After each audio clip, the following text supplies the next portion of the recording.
had to do a little recording to tell you it's not your age.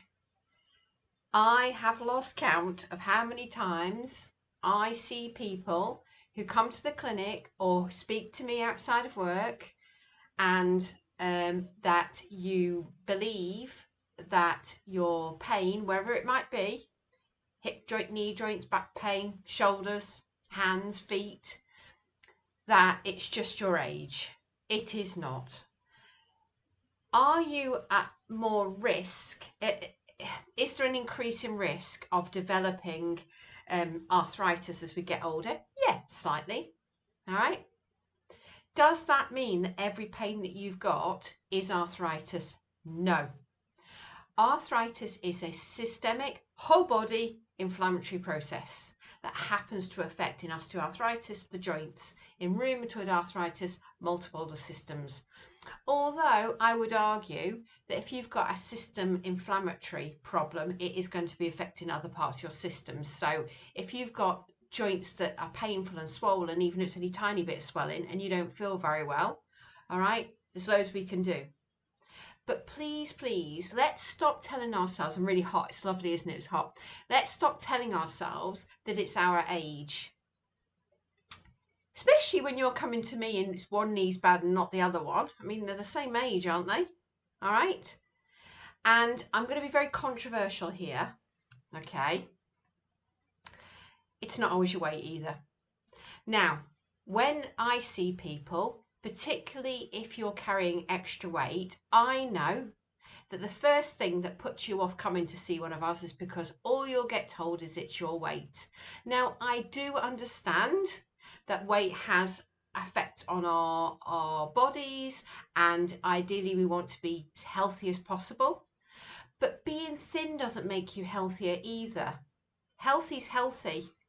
Healthy is exercising, being active, eating a good diet, a varied diet, keeping your blood sugars normal, you know, drinking a little bit but not to excess, avoiding smoking. There's no health benefits to that. And I would say that some of my nutritional friends will say there's no health benefits to drinking either. But I enjoy the odd glass of wine or beer, you know. But you know what I mean. I think there's an 80-20 rule of 80% of the time you're eating a good diet, the other 20% it will be okay. And yes, in your knees and your hips, particularly your knees, about 4 times your body weight's going through your knee when you're walking. So if you have got weight to lose and you really want to do it for your general health and well-being, great. Half a stone is going to make 2 stone difference to the load through your knee. So half a stone's something to celebrate as well. But coming back to this point, when I see people in the clinic or when I see people and work with them privately, and you've got hip, knee, back pain, that's usually where the weight thing comes in. I am not looking at you thinking, we'll just lose weight. All right. Just not the way I think and work. You know, there's so much more we can do for you. And I don't also look at you and think, oh, what do you expect at your age? Because that's absolute nonsense too. Okay?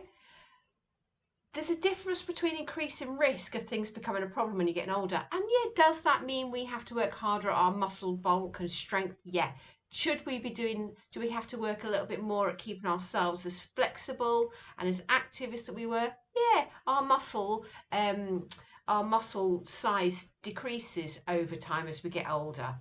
But that does not mean to say that you can't make a change or you can't improve it. In fact, it's really important you do.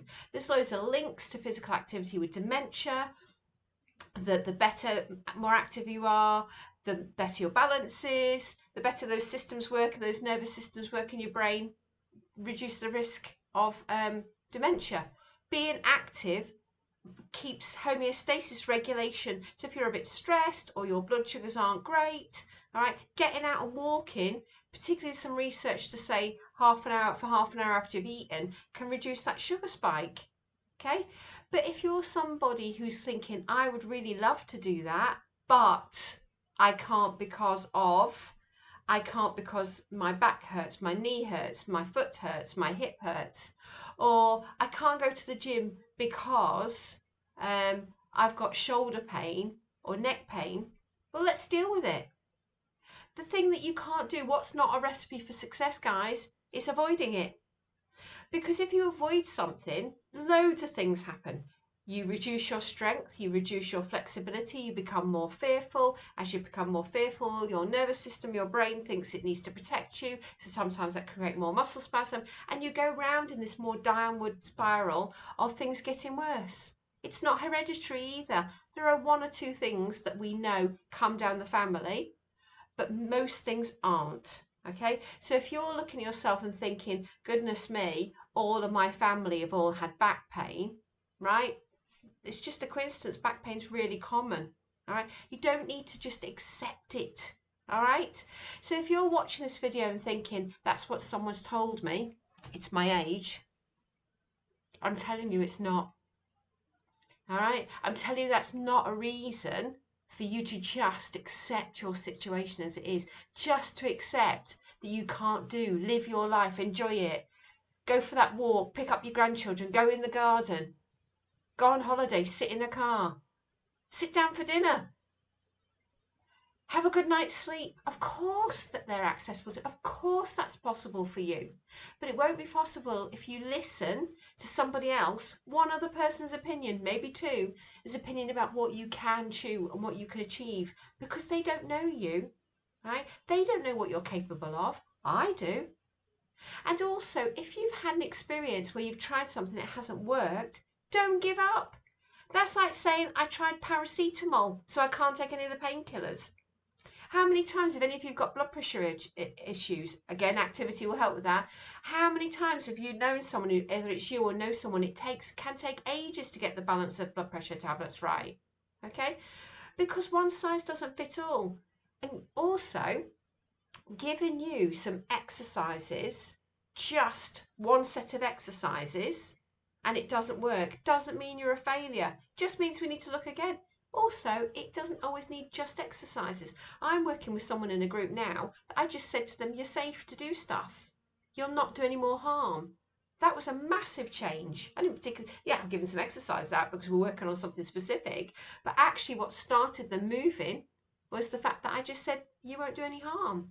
Wouldn't that be nice? And that's the thing as well, that so many people have these beliefs that if they have pain, it's just going to make things worse. Well, guys, your lives are shrinking. Don't let it happen. If you're watching this and you're 50 or 60 or 70 or 80 even, what if you live to 100? Are you just going to sit down and let that happen? Are you going to passively accept somebody else's opinion of what you're capable of? Nah, don't think so. I certainly wouldn't be. And I never give up. Ask some of my clients. I never give up. There's always a way round. Always. Okay? So I hope this message reaches you. I hope that you take some inspiration and confidence from this. And if you ever want me, you know where to do. Just reach out. There'll be a link under this video. I keep saying this. I ought to put some links down, but I will. But you know where I am. You can reach out, email me, whatever. Okay, so please, please, please, come on, life is for living. This body, we don't get another replacement of it. Let's make the most of it. See you later.